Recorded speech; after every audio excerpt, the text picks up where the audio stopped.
Big Brother about your new head of house, Chimsom Chuka. He has had the opportunity to watch other people and then he has picked new things. So it's not as authoritative as he used to be. But I feel like it's not even like he's lenient, Biggie. It's just that people in this house is very stubborn. If he had asked me this question last week, oh, wait till I go talk. No go be better thing. I preferred the head of house first week, to be honest.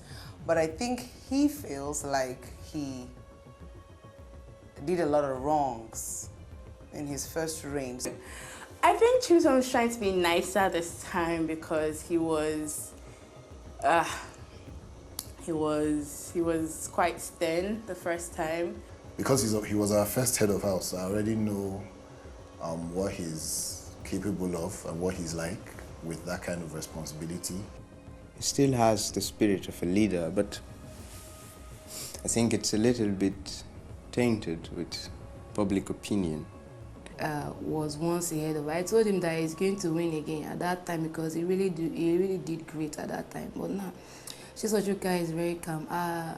We have been getting along of late, and I really admire his energy.